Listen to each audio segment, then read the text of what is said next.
The first time I locked my hair was in 1999. I was working at Allstate Insurance Company as a claim report administrator, and I was told by several people that it was not a quote-unquote professional hairstyle. During that time, I kept the dreadlocks for 7 years, and then after 7 years, I cut them off. I actually donated my hair to Locks of Love. I don't know if they ever made a wig out of it, but I thought it would be really cool to have a little kid who had cancer and was bald-headed running around with dreadlocks.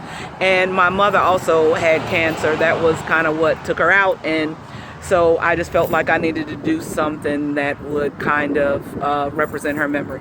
But anyway, so then I had dreadlocks a second time, and I started the dreadlocks in 2006, I believe, after my oldest daughter got married.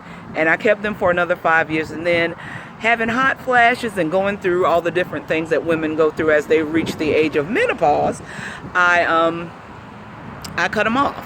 And this was in 2014, the same year that I graduated from college with a bachelor's degree in psychology.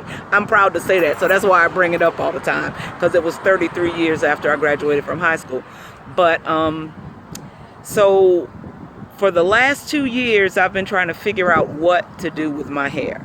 Everything that I tried, I didn't like. I had crocheted styles, I had an afro, I had kind of, different little things, just wearing it natural. None of it really pleased me, and this is what I realized, and this is the reason why I went back to my roots, literally. I'm always talking about how important it is to be authentic in everything that you do. Be what you are and live the life, I say to people. I always tell people that it's important to connect with your authentic self, and what I realized is I was hiding from my authentic self because I didn't want to go through this phase right here.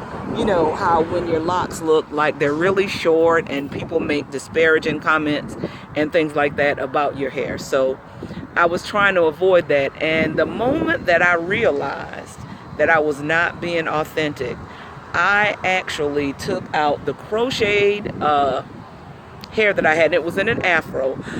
The crocheted hair that I had in, I took it out on the way home from Hood Theological Seminary because, for number one, I was sleepy and I didn't want to fall asleep because that's a 3-hour and 41-minute drive. And the other thing is that I just wasn't satisfied with what I had.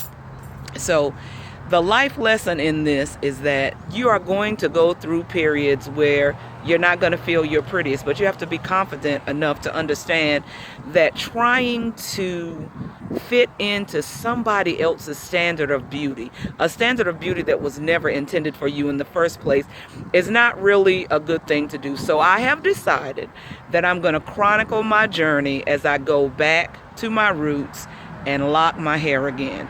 My hair is what some people would consider good. I hate that term because there's no such thing as good and bad hair. It just is what it is. But anyway, this is, let's see, I started them back on Sunday. So this is Sunday, Monday, Tuesday, Wednesday, Thursday. So I'm 4 days in, and this is what it looks like. And I don't know that I'll do a video every week, but I will check in periodically and just track the progress of going back to my dreadlocks, because it's more than just a hairstyle. It's a lifestyle.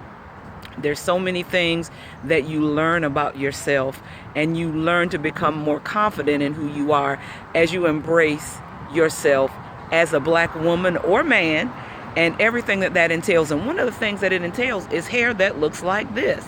This is natural. There's going to be some people that's going to make some comments, and I'm going to pray that I don't act nasty when somebody say, "Ooh, what did you do to your hair?" I'm hoping I'll say, "What you do with your makeup? Why you got them big old long eyelashes on looking like you trying to cool somebody off?" Anyway, I'm trying not to be that person anymore. So rock with me if you want to see this journey. If you don't want to, oh well. I may even disable the comments because I know that there's some trolls out there that's going to have something ugly to say, and ain't nobody trying to hear that. So anyway, yeah. This is my first video on the journey back to locks.